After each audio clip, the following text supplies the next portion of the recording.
The Hot Tub Industry History Series is brought to you by Watkins Wellness.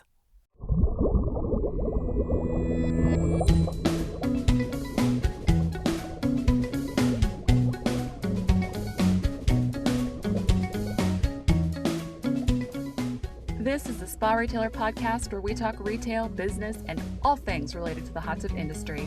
I'm your host, Megan Kendrick, owner of Spa Retailer Magazine.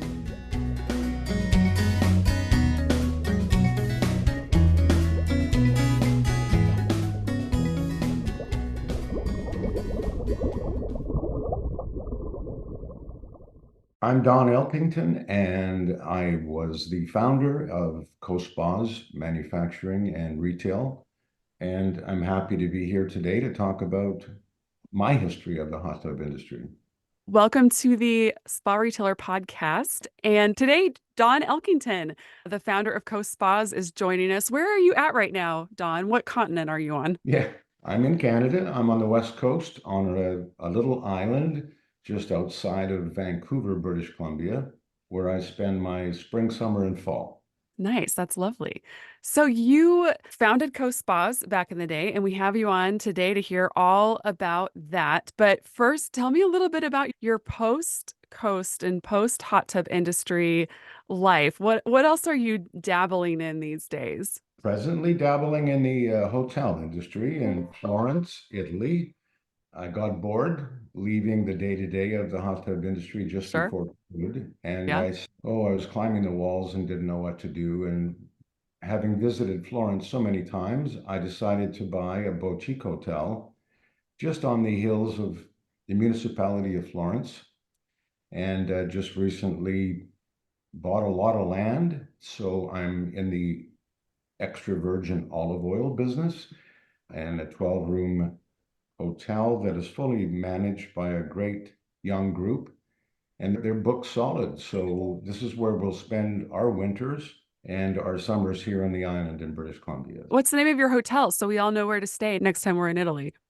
The Italian way of saying it is Residenze Il Colli. So it's the residence on the hill. Residence is, I guess, a great name for a boutique hotel, but Il Colli, I-L, second word C-O-L-E, is the name of it. And it's just lovely. We're It very sounds excited about it. Yeah. it sounds lovely. I have to admit, I did check out the website before we talked today, and it looks fabulous. I'm embarrassed about the website. That was a big part of what we did in the hot tub industry. So it is a work in progress, but it's a great little website. Absolutely. Thank you. Yeah.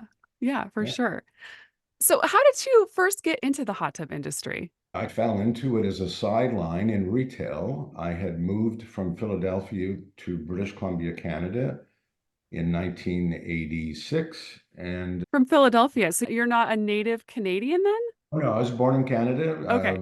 in Midwest Canada, and I was always in sales and marketing across Canada in different roles. And I got into a marketing opportunity in the United States, head office in Chicago, but I was in Philadelphia.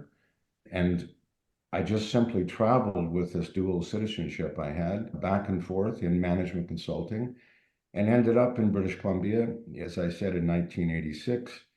And I was tired of being on the road. My parents had retired and built a beautiful retirement home on the West Coast. And I hung out with them for a bit in my late 20s and got a job selling used cars. And I loved it because I had a car to drive. And this little hot tub thing came around, and I thought that'd be fun. I could sell those on the side. And there was a small manufacturer in Vancouver that were really in the swimming pool industry, and they started making a few hot tubs.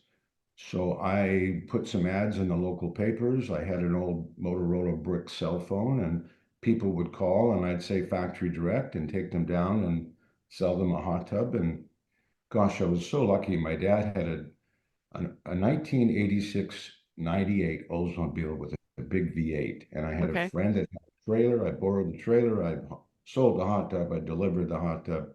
I fixed the hot tub. And that just grew and grew. Before you knew it, I was selling 20, 30 hot tubs a month out of a little newspaper in 1986, 87. So I started a little retail store, eventually left the car industry, which I loved doing. And off I went with my first store, my second store, my third store, which eventually became just one store, one big store. And that's how I got into it, was retail. How did you get originally get hooked up with that manufacturer? How did you even know that they existed or were it was a, or hot tub was a thing to sell?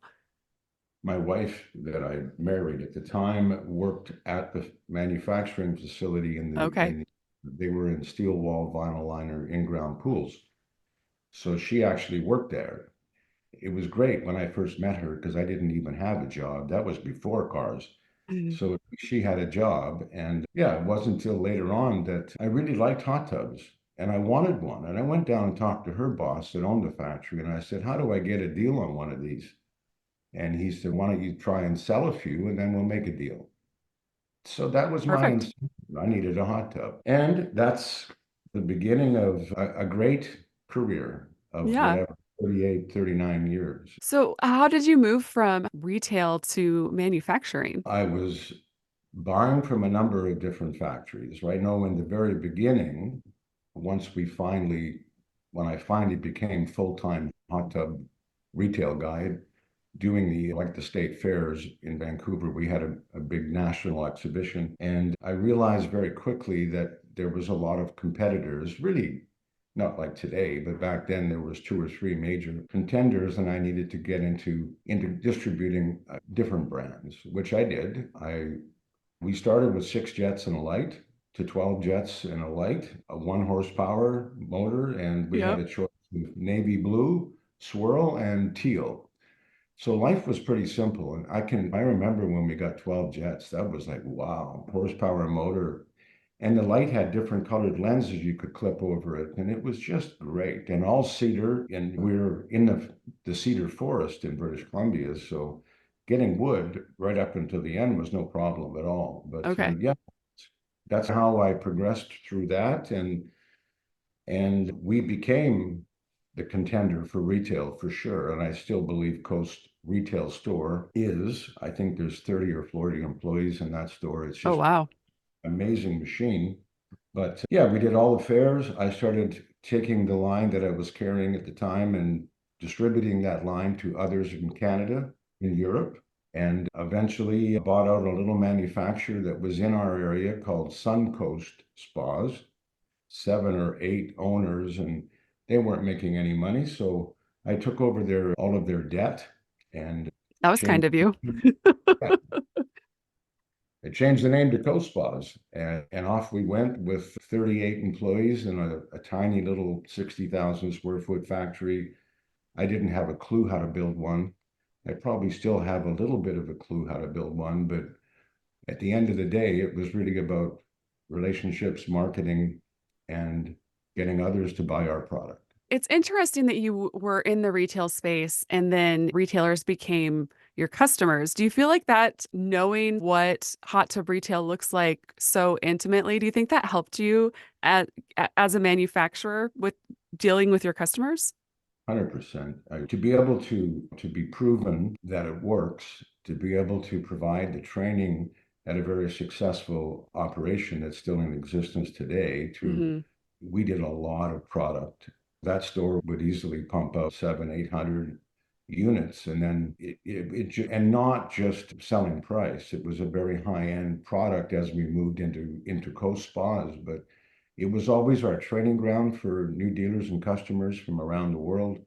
I guess we were able to show that this is how you do it, and very unique for Canada because manufacturing in Canada, in every sense of the word, is not easy. Certainly in British Columbia, being as far away as we are to the Hmm. rest of the American continent, we had lots of ups and downs, but absolutely proving that your product is sellable and how to sell it was important, and that was our success. What was it like after you bought that factory walking in for the first time? What kind of shape was it in? Was it ready to go? Did you have a lot of changes you needed to make right off the bat?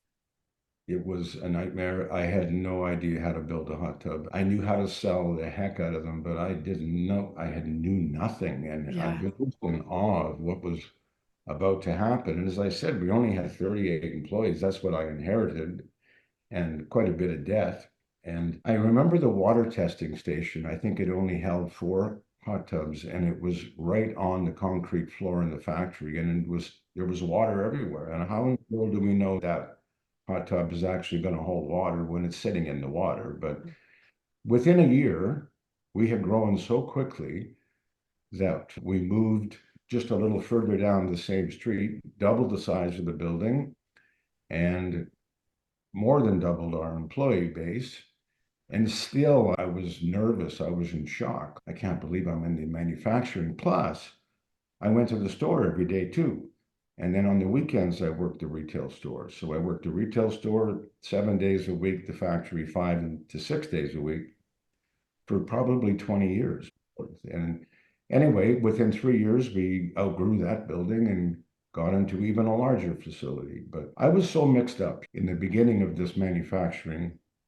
And there was all these, as everyone knows, and that may listen to this and laugh, but I didn't know what I was doing. I had every department have a different color t-shirt.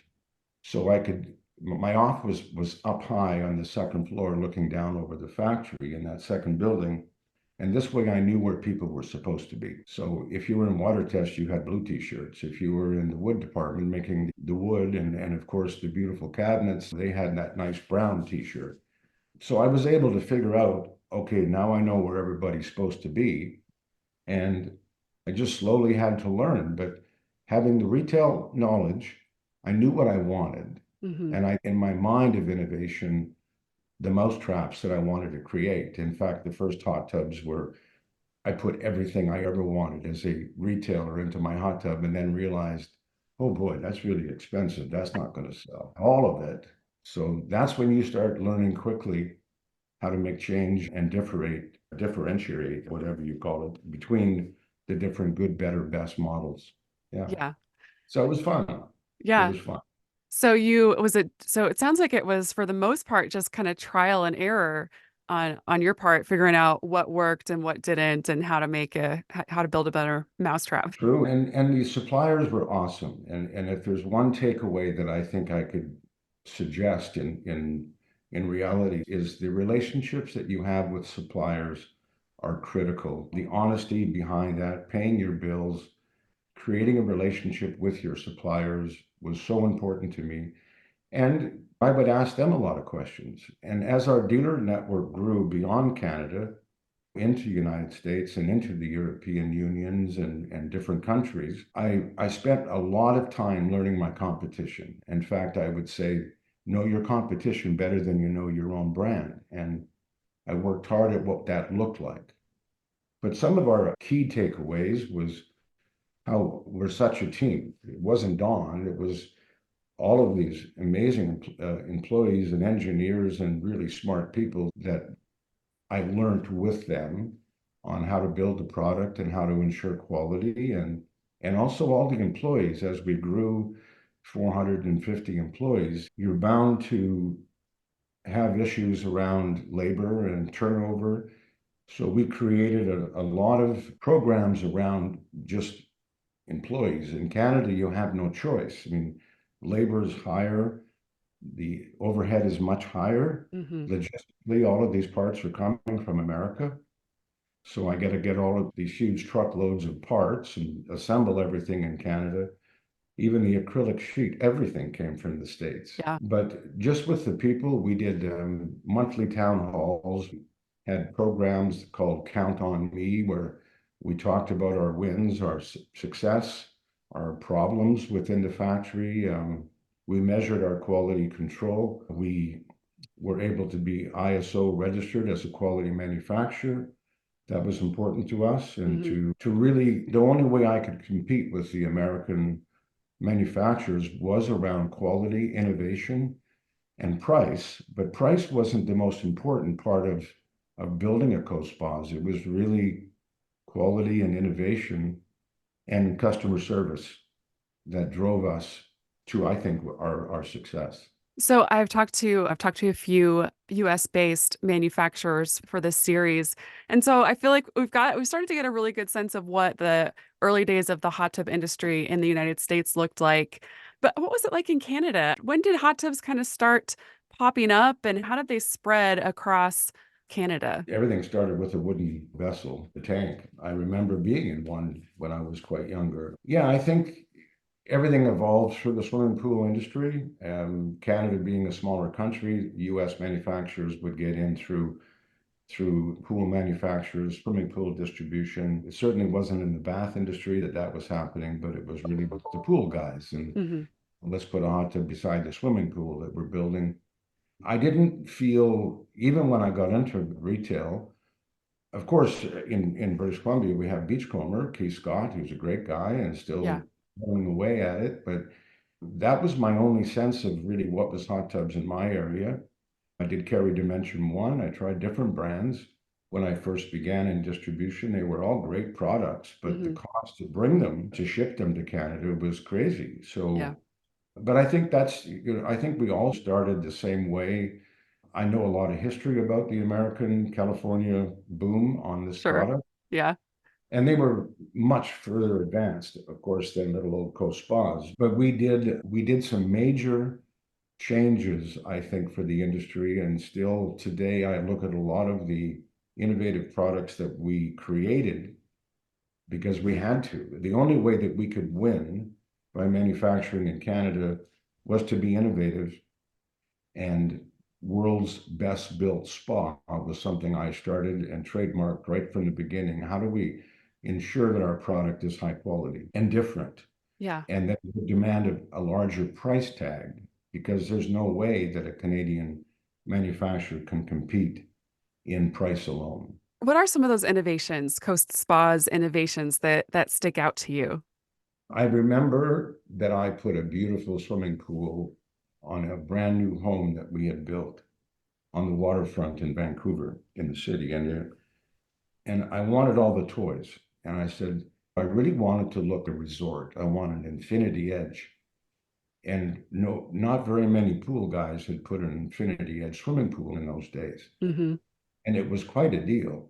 So I watched them build it and I just loved it. And then I said, these new items called rope jets that came out of the concrete into the pool in all different directions and they lit up. I said, that's really cool. And I remember sitting looking at the pool and the infinity edge and over the edge and thinking, gee, I wonder if I could make a hot tub that did that. And also those rope jets. I wonder if I could get waterway plastic to figure out how to make a rope jet that would come out of the top of the hot tub. Those are great examples. LED lighting. I remember seeing Catalina for the first time, and they had some LED lights around the top above the water line. And so I challenged Waterway Plastics to make a LED light that I could put under the water and make it like a jet. So it would have a proper back on it. And it would, a lot of people don't know that's the beginning of Coast because we had to come up with different things. So the rope jets, that was created by Waterway. I never thought in a million years that within months everyone would be buying them. Waterway, Of course. lesson learned, but that happened. Underwater LED lighting happened and innovation around that. The Vanishing Edge was a patent, Yeah. 20-year patent. I think it just ended for those that want to get into the Infinity Edge Yeah, product. that's definitely the one that came to my mind because Mhm. yeah, for years you guys have been the only one who's had anything like that and for portable hot tubs. And yeah, it'll be interesting to see if it does start popping up with some other manufacturers, but I've learned in the hot tub industry too, just because you could do something doesn't mean that you can.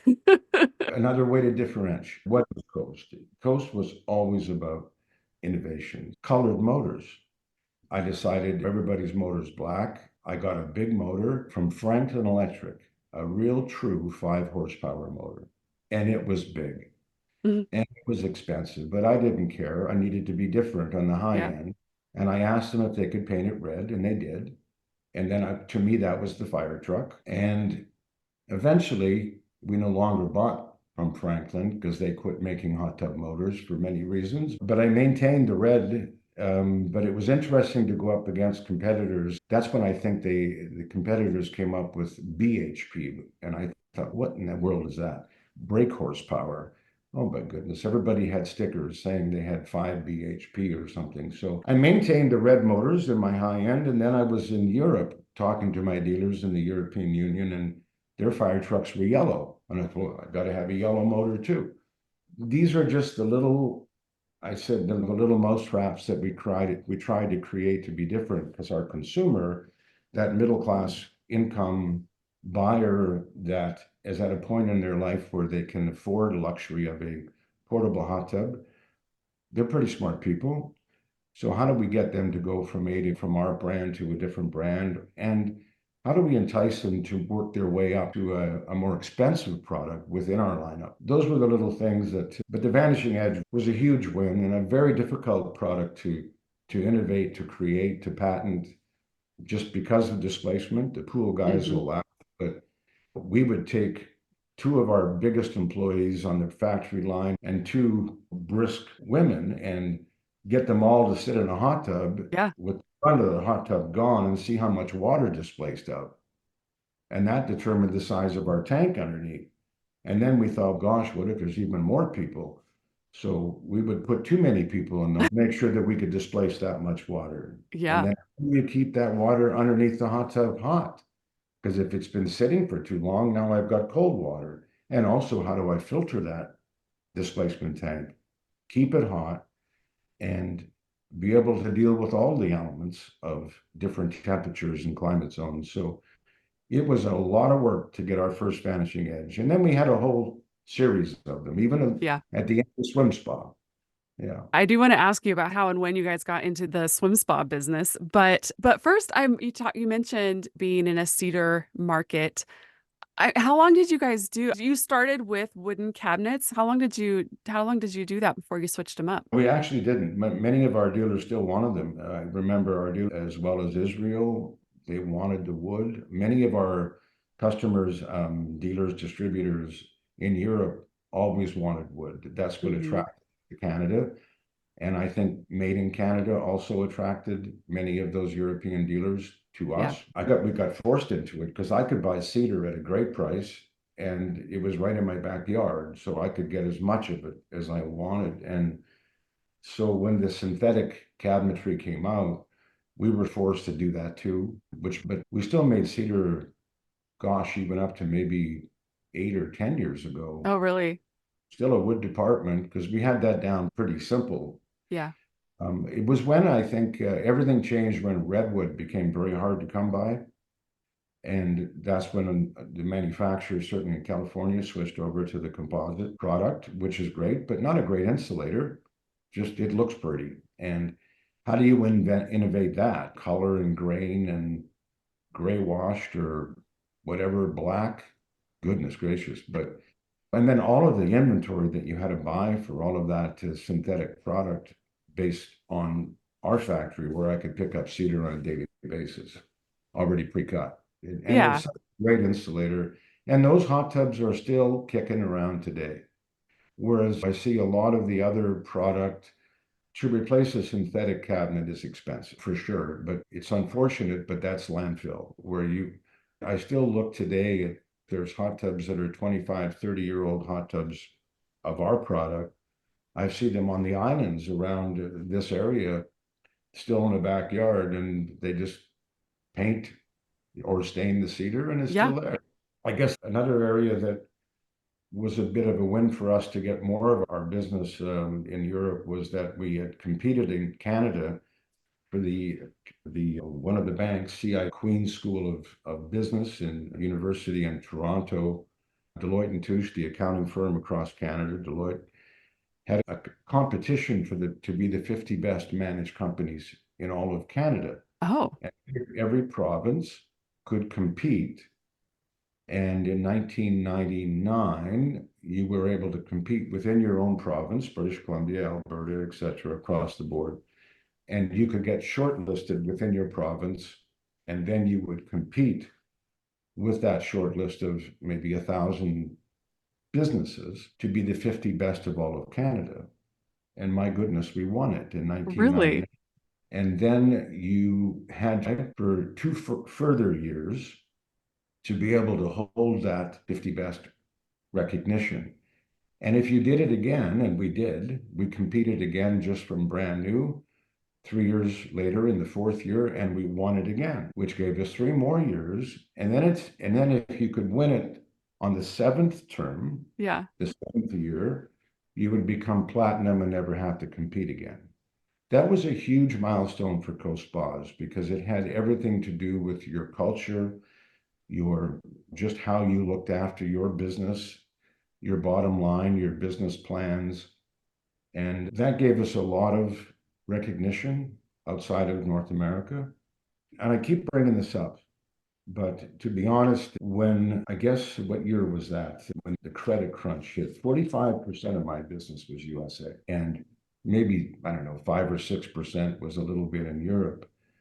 It was, I think, yeah, 2007, 2008. Yeah. That was a big changeover for us because we lost a lot of our business. And we Sure. really had to work hard we went to Europe, did all the big shows Hmm. in order to gain and regain. And funny, we talk about the pandemic because I heard someone on your podcast talking about that, and I didn't experience that because I left Coast 6 months before that hit. But I think about 9/11 and Yeah. September. And that was really huge for our industry because people stopped flying, they stopped traveling. Hmm. Our business took off like a rocket in this industry, and our suppliers couldn't supply.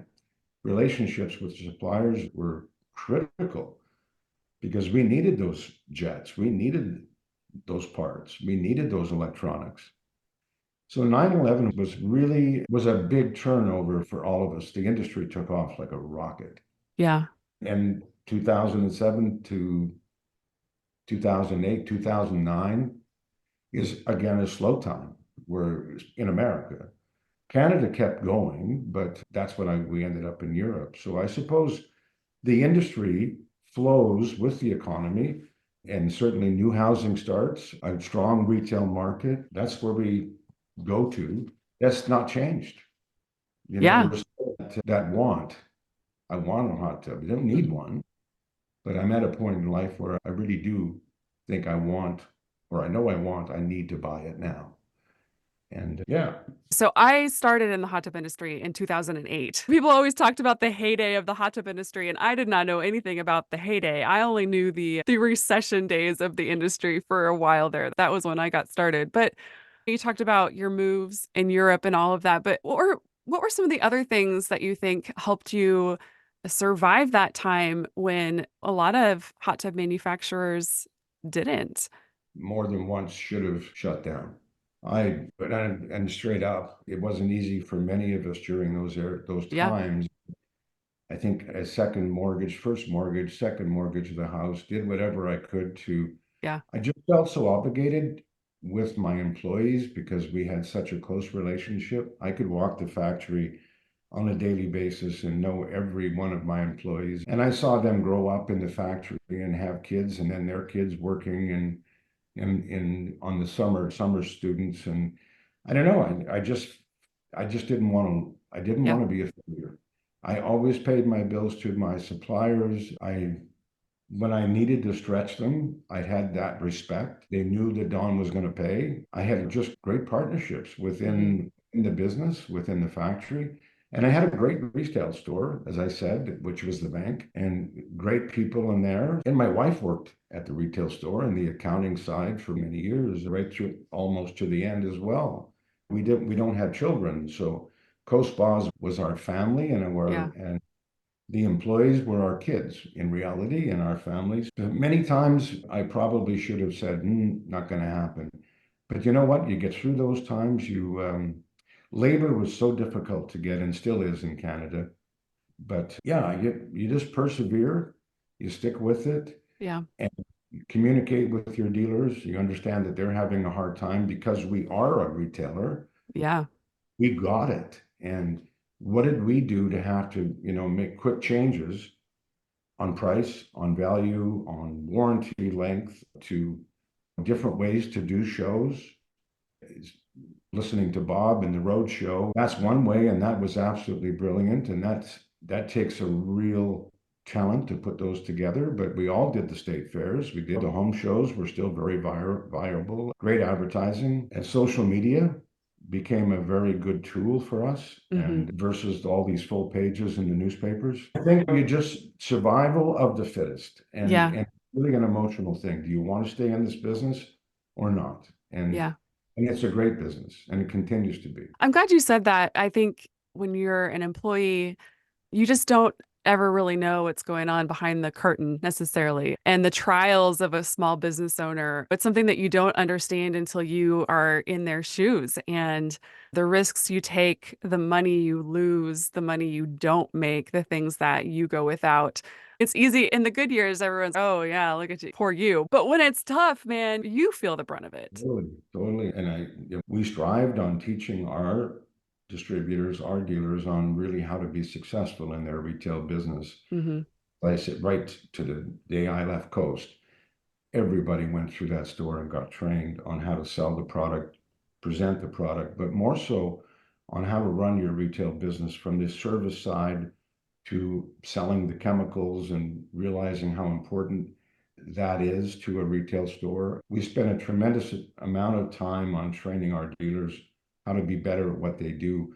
For the small retail startups to even small town, rural hot tub and pool people, you never know when to get that next service person because that's another big overhead, another van. Hmm. Every service van is its own little retail store, all those parts.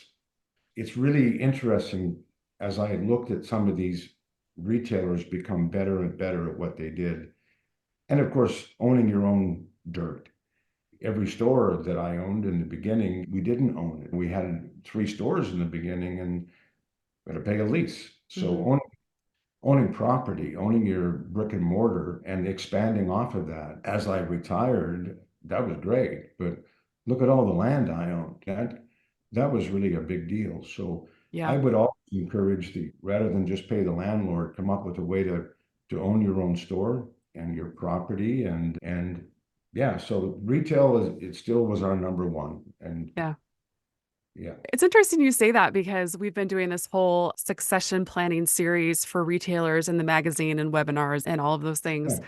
And that's something that has come up as I've talked to people who've sold their businesses and people who've bought their businesses is the real estate aspect, the real estate arm of that can really equal retirement for some people. It's really interesting when you get down into that, how beneficial it can be as you're looking to retire and move on. And yeah, it's interesting that you bring that up because that is something that I've noticed as I've talked to people is that when you own the real estate, sometimes you're able to do things with the deal, like if you're selling to your family or an employee that you otherwise wouldn't be able to do because you have that asset to help sustain you. So it's interesting.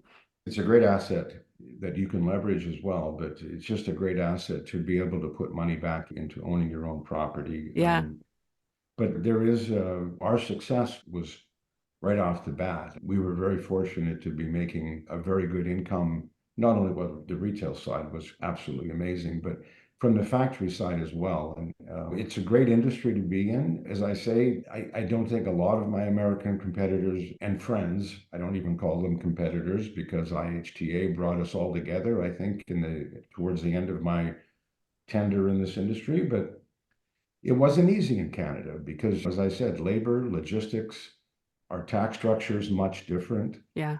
And just to be able to have success that far away, and even in Europe, if you think of we're on the other end of the continent, when I fly to Florence through Yeah. France, I'm over the North Pole. But that's not how the trains get to Montreal to get it on a ship to take it all the way over to France. So how in the world, and why would anybody buy a Coast Spa with the price being so much higher than they could buy a brand X for anywhere Mm. else? So innovation, quality, and really communication and relationships and trust, that was really our magic formula.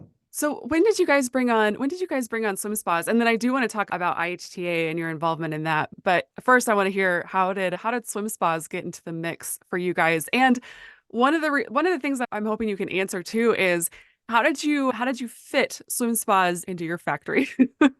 So we weren't that successful at the swim spa business, but we did sell swim spas. Okay. And how did we get? We were so everybody needed swim spas became the thing. So we started to our.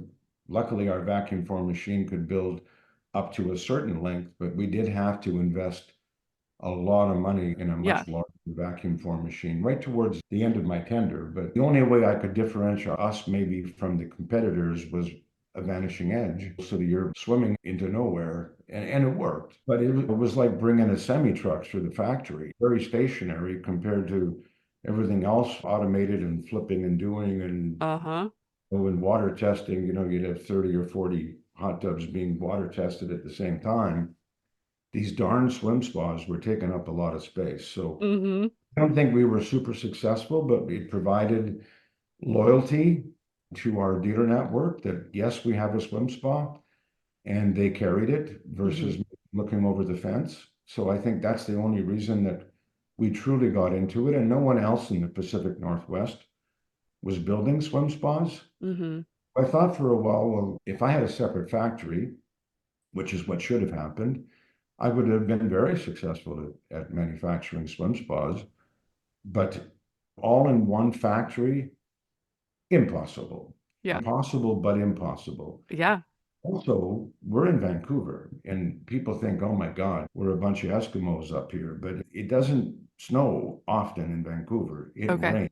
We're the same as Seattle. Okay. So you get your beautiful, and we didn't have any covered storage. So think about where our units were in the yard, and you plastic wrap your product.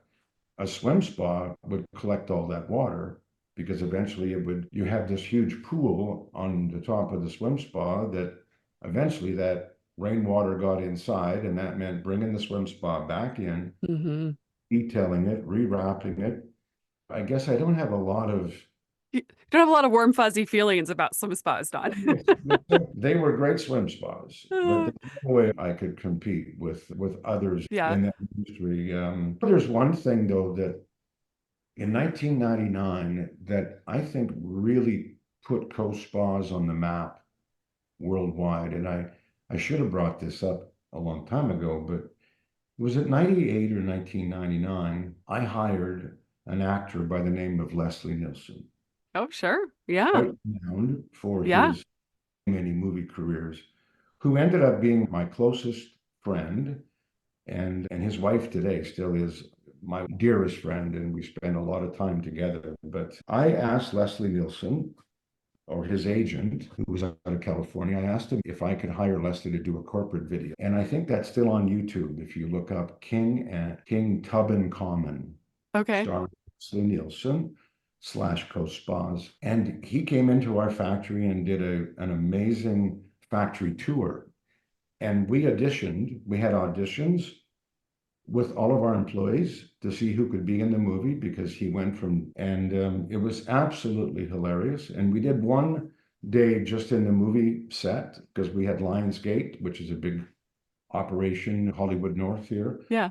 We were able to rent space and do one day with a hot tub, which he got into in his suit.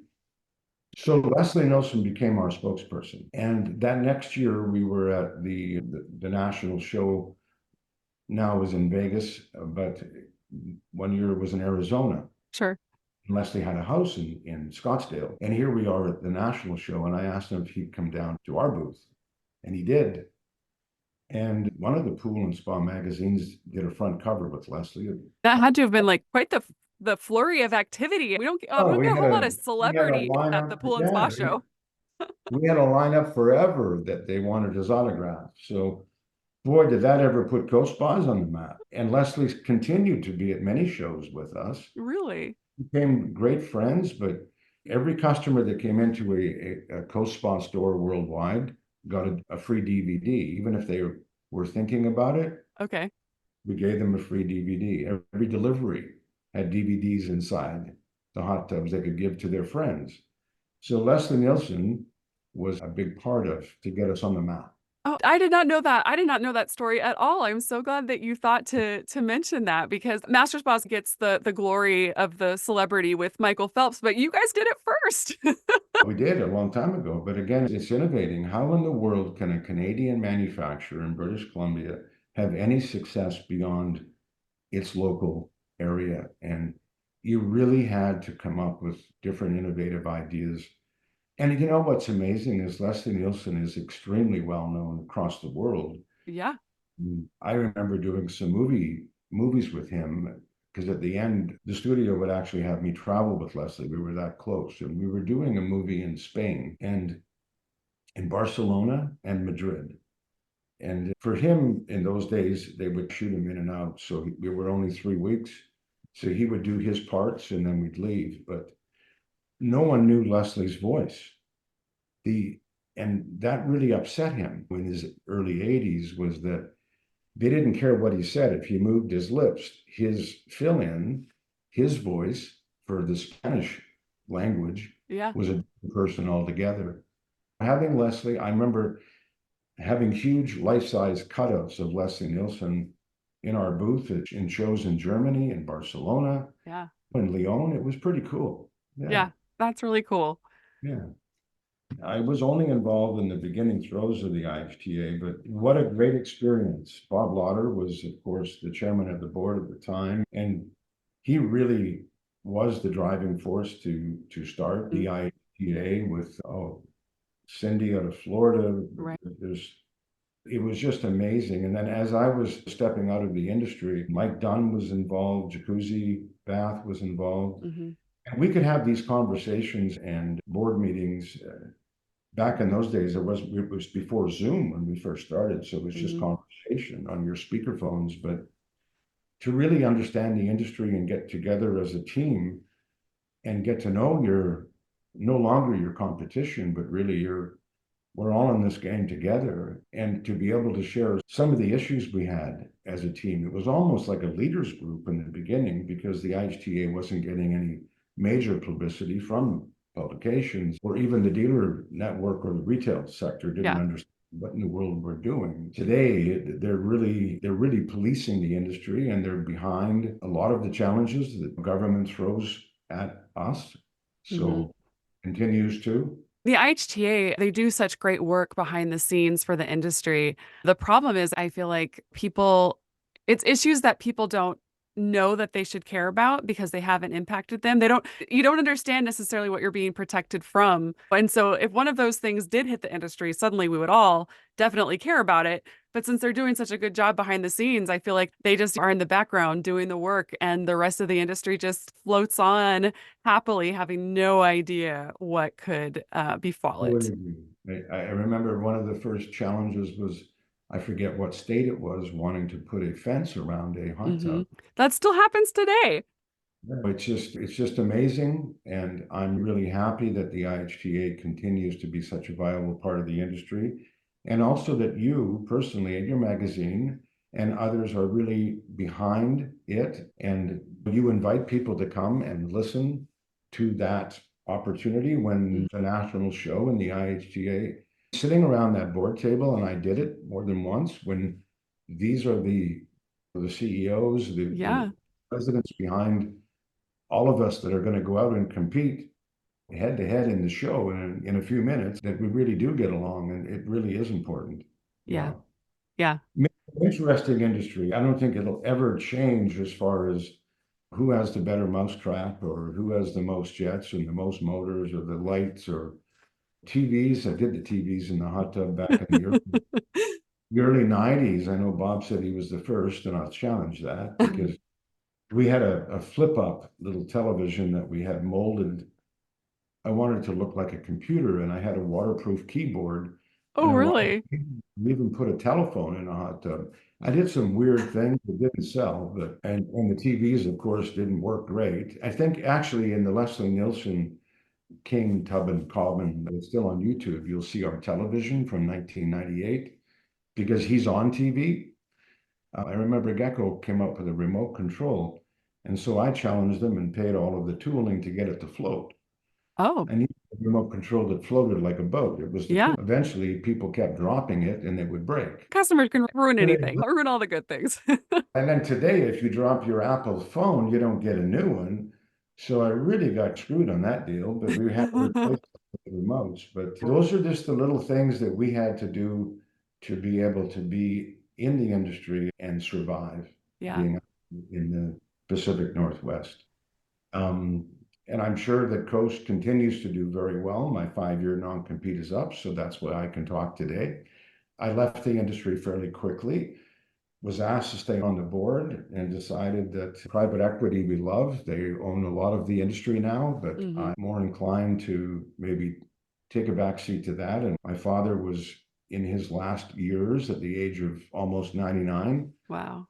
He had his mind, and I wanted to spend time with him and my mother, who was Yeah. 97 at the time. So I decided that was a good idea, but maybe not, because all of a sudden there's no more emails, there's no more phone calls, questions that you have to have an answer for. So I love being in the hotel industry. That was going to be my next question was going to be how and why and when you knew it was time to exit. Because yeah, I do feel like you were such a you were such a stalwart in the industry at the trade shows, just so recognizable with the long hair and it's like you just always expected to see Dawn in the Coast booth and it did feel like overnight you were just poof, you were gone and it was a little weird to show up at the next show and you weren't there in the booth. Thank you. Yes, my hair has been my shtick. It really, my wife in a shopping environment in downtown Florence where you're going to lose sight of your significant other, you never lose me. I'm the kind of stand out really right in the middle of the square of Florence. Yeah. No, I feel that I don't know whether I felt it was time, but maybe I guess we were getting way too big. Mm, One of the challenges as an owner and a founder and with that responsibility is who do you bring up within your ranks to take over? And I had some amazing individuals that are still in this industry, yeah. 2 or 3 very key people who are very still today very important to me. So I think that in one end, Jatinder Sidhu is involved with IHTA. Yeah. He's a real a strong ally of this industry. So I'm very proud of him. But I think at that point, and not having any children, I think was another part of it. There was no legacy I was building. And I remember standing out and watching all of these semis lined up and blocking the streets and blocking traffic to get the semis in and all of these big trucks pulling in and swim spas going out, hot tubs going out, 30, 40 trucks a day. And I thought, gee, this is way too big for me. I'm over my head here. Up straight up. It was Yeah. just a lot of responsibility. And the private equity group was a boutique group locally. And I managed to visit some of their manufacturing facilities. And I was pretty impressed with what they did. So I felt that everyone was safe. You hope that they are. But I took my non-compete seriously because it was a pretty strong one, because it was a chance they were taking getting into our industry. Sure. So that's why I disappeared. But I still watch from afar. And I'm still very proud to not only see Coast continue, but other great industry legends that are still paddling through. Great retirements, my goodness, and really happy people. We did this, Coast Spas did this without reps. I had one rep at the end. So we didn't have all of the reps running around knocking on doors either. Really? We did this internally by communicating, by traveling to dealers, encouraging dealers to come to us, their way to come to us so we could show them our retail store, how we sell the product, how they would sell the product, and how they would be able to ensure their margins. Hmm. So yeah, I'm sorry I faded, but I did. And those were grueling days on the shows and the trade floors. Oh yeah. I hear you. I hear you. They are long You days. you get in your room and your feet are elevated and you Uh, go, I don't want to go out for dinner, but I have to. I know. Yeah, I've had the opportunity of being on the show floor as an employee and then being on the show floor as a business owner, and it is a very different experience. When I was an employee, I remember thinking like, "Oh, I better take a lunch break now. I'm getting hungry and tired." But now as the business owner, it doesn't even cross your mind. Doesn't even cross your mind to eat or to sit or to do anything. Like you just are so focused. And it's honestly, it's not until a couple days later when you get home that you're like, "Oh, wow, I'm feeling that." Where I wished I had representatives because when we did a show, it was us, it was the factory. And I was lucky to bring some of our retail people from our store because they Hmm. were selling product, but I didn't have the reps. We didn't have relationships. Our relationships were built at the show on the floor. Yeah. And a lot of different dealers took, they signed up. But yeah, but those industry shows are still the most important for a manufacturer. And to not do them is just wrong. You have to support your industry and you really have to be there. And you may not think that I'm not going to go spend $150,000 for 3 days at a show or 200,000 or God forbid, euro dollars, Mhm. in Lyon or in Barcelona or wherever in Germany show it might be that year, Yeah. but it really does make a difference. It's the best advertising you can do. And so I truly believe in them. Yeah. We've talked about the hotel a little bit, but I think it's interesting that you seemed like you really knew yourself well and knew your limits, that you realized that it was time to move on and let the private equity people take over from that point. I just think that's a I think it's really hard. It's really hard for founders to move on because, like this is your baby. This is this thing that you built, and these are your family and your people. And it's really hard. But at the same time, you do get to a point where it's if we're going to grow, I can't be the one. And I think that's so hard. And it's pretty So, commendable that you saw that no, this is where it is no longer good for the business necessarily for me to be the person anymore. and we were growing so quickly. 15, 16, 17, 18. We were growing so fast. And really we needed a new factory. Hmm. I saw that. And we were just, and the swim spas, they were selling. When reality, I remember driving around even in the state of Washington looking for another location that I would start another factory and I needed to be across the 49th parallel. I knew Hmm. that I needed to be in America to have success if I was going to expand further. We had outgrown our space. Where am I taking this legacy at my age at that point? I just couldn't see myself. It's almost like starting over.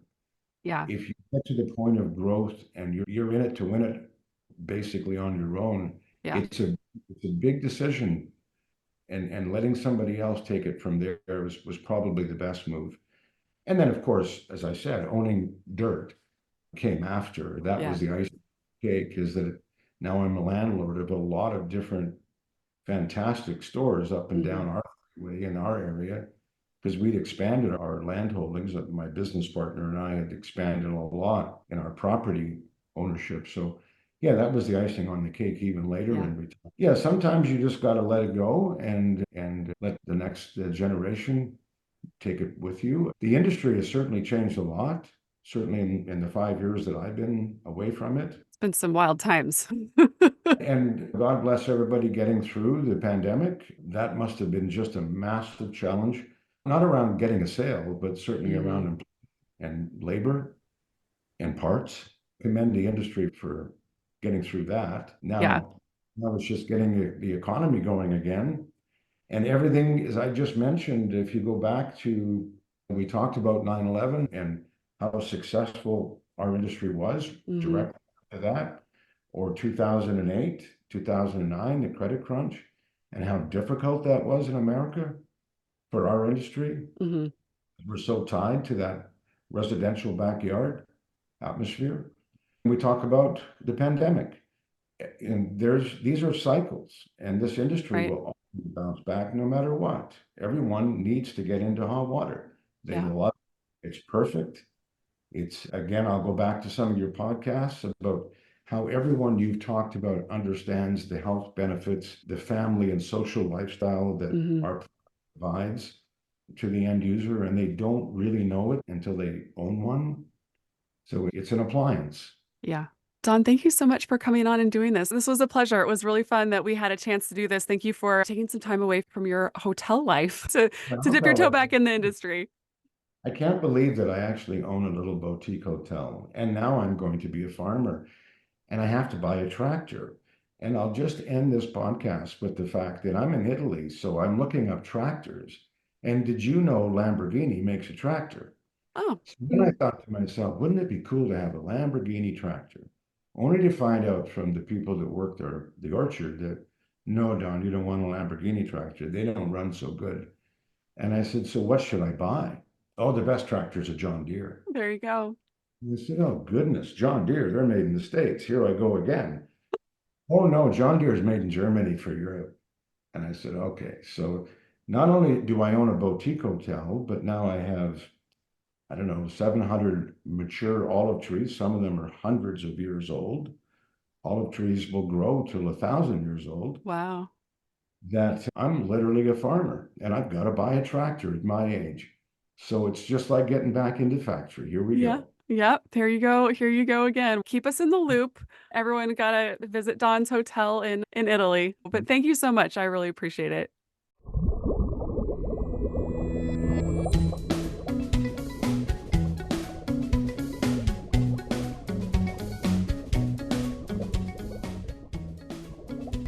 The Spa Retailer Podcast is a production of Spa Retailer Magazine. Let us know what you think by leaving a review or emailing us at podcast@sparetailer.com. Thanks for listening.